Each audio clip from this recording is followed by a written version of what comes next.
Sir నేను 10 నిమిషాలు మాట్లాడితే మంత్రులు 40 నిమిషాలు మాట్లాడుతారు. దయచేసి you have to come to my rescue sir. Sir మంత్రి గారు నాకు చాలా చక్కగా అనిపించింది అధ్యక్ష, చాలా బాగా మాట్లాడారు అధ్యక్ష. ఊకదంపుడు ఉపన్యాసం అంటే ఏదో ఇరువరకు విన్నాను కానీ ఇప్పుడు చూశాను అధ్యక్ష. థ్యాంక్ యూ అధ్యక్ష. అధ్యక్ష మంత్రి గారు అధ్యక్ష మాకు మిత్రుడు అధ్యక్ష. మాకు ఆ రోజు వారు ఇక్కడున్నారు, మేము అక్కడున్నాం. రోల్ రివర్సల్ అయింది, మీరు అక్కడున్నారు, మేము ఇక్కడున్నాం. That's normal in life. మా బట్టి అన్న కానీ మా శ్రీధర్ అన్న అంటే నాకు వ్యక్తిగతంగా అభిమానం అధ్యక్ష.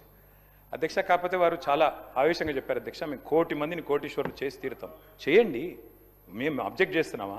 కాకపోతే ప్రశ్నలు అడుగుతున్నాం వారి తరపున. 1 కోటి మంది కోటీశ్వరులు అవుతే $100 ట్రిలియన్ అవుతుంది కదా అన్న. తప్ప శ్రీధర్ అన్నది మీరు 4 కాదు తప్పేసిండ్రేమో గవర్నర్ ప్రసంగంలో.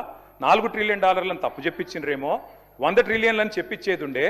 గవర్నర్ ప్రసంగంలో ఎట్లయితే ఐటీ నెంబర్స్ తప్పైనాయో ఇది కూడా తప్పైందేమో చూసుకోండి అని చెప్పిన. అది కూడా తప్పైనా గంత ఆవేశం ఎందుకు అధ్యక్ష? 1 కోటి మందిని కోటీశ్వరులు చేసుడు దేవుడు ఎరుగు అధ్యక్ష. ఈ బడ్జెట్లో ఎల్లుండి బట్టి గారు పెట్టే దానిలో నెలకు 2,500 రూపాయలు ఇచ్చే మహాలక్ష్మి పథకం పెట్టండి అధ్యక్ష.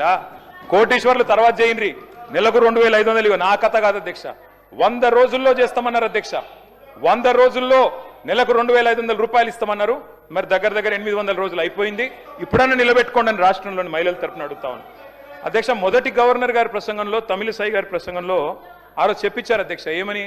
1,00,000 కోట్లు వడ్డీ లేని రుణాలు ఇస్తాం, 1,00,000 కోట్లు ఇస్తాం వడ్డీ లేని రుణాలు అని చెప్పారు అధ్యక్ష. మరి నిన్న గవర్నర్ గారి ప్రసంగంలో వడ్డీ లేని రుణం అనేది మాయమైంది అధ్యక్ష.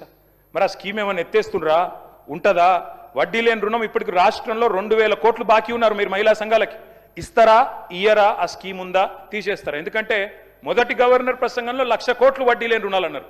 మరి నిన్నటి ప్రసంగంలో 1,00,000 కోట్లు అన్నారు కానీ వడ్డీ లేని రుణం రాకుండా జాగ్రత్త పడ్డారు. మంచి ఎడిటింగ్ చేశారు. కాబట్టి ఉన్నదా లేదా చెప్పండి అధ్యక్ష. మహిళా సాధికారత గురించి బ్రహ్మాండమైన ఉపన్యాసం ఇచ్చారు అధ్యక్ష.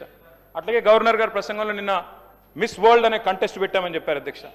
అధ్యక్ష ఇక మిస్ వరల్డ్ విషయంలో మిస్ ఇంగ్లాండ్ చెప్పింది అధ్యక్ష. నేను మిస్ ఇంగ్లాండ్ పారిపోయింది అధ్యక్ష, మన దేశం వదిలిపెట్టి పారిపోయింది. ఏమైనా అధ్యక్ష? I was made to feel like a prostitute, I was exploited అని చెప్పి మిస్ ఇంగ్లాండ్ ఇచ్చిన మాట ఇది.